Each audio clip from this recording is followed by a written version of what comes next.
why does a used watch dealer exist? Why can't a person just go into, let's use Rolex because everyone knows the names. Why can't we just walk into a Rolex there and buy a watch? Okay, yeah, it's a very good question. One that I get asked on a regular basis. And I guess there's two parts of the industry. The ADs, authorized dealers, which are your Rolex boutiques, people who are, stores that are licensed to sell Rolexes through Rolex and all the other brands, of course. And they basically get their product from Rolex manufacturing and they sell it on to the public. Where we operate in what we call the grey market, right? So the grey market basically being second-hand dealers, right? Or as you call it, or some people call it flippers. So what happened during COVID and slightly before that as well is that Rolexes were pretty hard to attain. So you couldn't really get them due to lack of supply, right? So what happened was during COVID, a lot of people were stuck at home. They couldn't go on holidays. They didn't have any other means to spend their money but on luxury goods. So what happened was with cars, luxury handbags, watches, they all kind of exploded because, again, people couldn't spend on anything, so they bought that. And in turn, what people ended up realizing, they could actually make money from these watches because due to other people wanting it, not being able to get it, prices of watches are kind of exploded.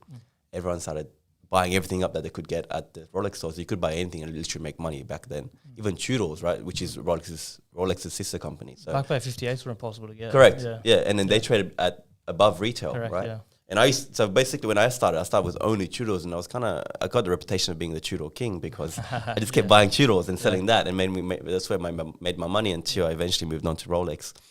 So yeah, during that phase, no one could get anything. Prices went up. People like us, well, there was people like us around before then as well, but a lot more people like us started popping up. Yeah, absolutely. So people started realizing, hey, I can buy this watch for 20 grand and flip it and make like $2,000 or whatever and do it consistently. So yeah, those are basically two sides of the market, and why I guess we're around is we're basically brokers connecting a buyer to a seller, right? It is quite risky for a seller to actually sell their piece because if they get caught from their authorized dealers, they can get blacklisted and banned. So their whole profile is you're no longer going to get any watches. But I guess we do it in a way where it's pretty discreet, and we move someone's watch to someone else, and obviously provide all the services and the points of contact, so that if anything happens, anything's wrong, they can always come back to us, so we can get rectified for them. And that's basically in a short, how I would describe how the market operates. And the reason for the blacklist is basically because obviously there was a lot of this going on at the time where Rolex doesn't want to sell a watch and then that watch being flipped, being correct, into the grey market. So correct, yeah. They often say, you've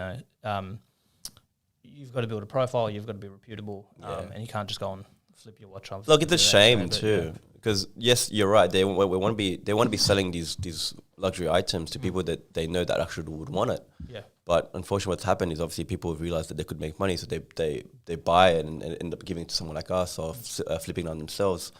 But also, I guess the games that they play in store where they make you buy a lot of other stuff that you don't want, jewelry or other brands that you don't want, just to kind of build your name up to get that particular piece. So it's similar to Porsche. If you want a GT3 RS, you're going to have to spend a few other Porsches. Correct. Ferraris, similar. Correct. Yeah. It's the same thing with luxury handbags as well. They make you buy all scarves and Birkins, towels and shoes and stuff before you can get your Birkin bag, right?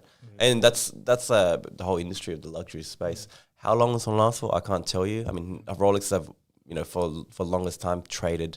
There's been a market for it anyways in second hands, whether being over retail or under retail. There's always been a market for it.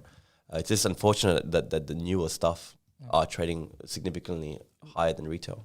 It's crazy. I've got a story for you. I've been fascinated by watches for a while. I don't have any myself, but at the time where I got into watches, I was working at Nexia, which is a mid-tier firm at the time. And I went out and tried on I'll never forget, it was an Explorer 2 Polar Dial, the 216-570. Oh, he doesn't know. Okay, we're talking about reference numbers now. All right. And the reason I remember the reference number is I took a photo of it and I put it on my Instagram, and I said, I don't have it right now, but one day when I reach a certain goal, my goal is to buy this watch. Give me a call, mate. And anyway, so what's crazy is that you just can't get these watches nowadays. At that time, I remember walking in and being able to just buy that watch. And I didn't push, but there was probably a discount available. We're talking 2014, 2015. Whereas nowadays, it's just the market's changed.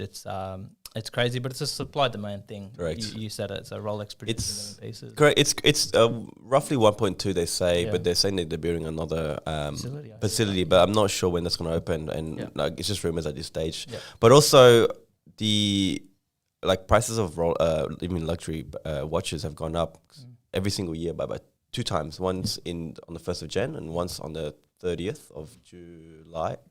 June or July, I can't remember. And it's funny you say that because as prices go up, the price on the grey market keeps going up. Yeah. And people are still buying. Yeah. It's non-stop. It's like it's crazy. Like when we're always asking this, is it ever going to get to a point where the price is just too high, people are not going to pay for it? Yeah. We don't know. So we'll see. We'll let the market decide. Exactly. That's it. All right, man. So tell me a little bit about your business model too. Have you got any specific questions about the business? I know you're an accountant and you love asking. I do have a question. What % are they going up each year? You know how you said they go up twice a year. Are we talking with inflation? They're going up?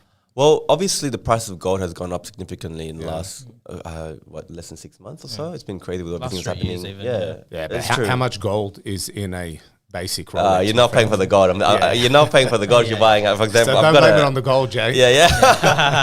I've got a couple of watches on me, but I'll show you guys later. But you're not buying these watches for the material, but you're buying for the brand of it. You're buying for the. And I always say, when you're wearing a Patek, a Rolex, an AP, it's not because you. For the most part, you're not buying because you love horology. It's a statement piece. It's a status piece, right? People buy it to kind of show who they are, their status, their wealth. And yeah, I mean, in terms to answer your question, the price went up about 6 to 7% in January. It went up another about 1 to 3% in June. 1, 2, 3. 1, 2, 3. 1-3. 3, roughly. So that's what the kind of percentage we've. So 7 to 9%.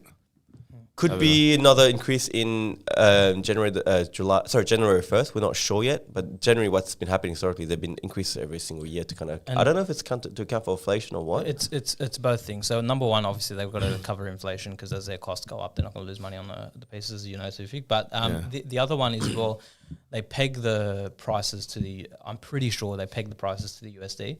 So in Australia, they will automatically raise the price if there's currency fluctuation because they don't want you to be able to arbitrage different countries. Yeah, that's true. So that's interesting as well.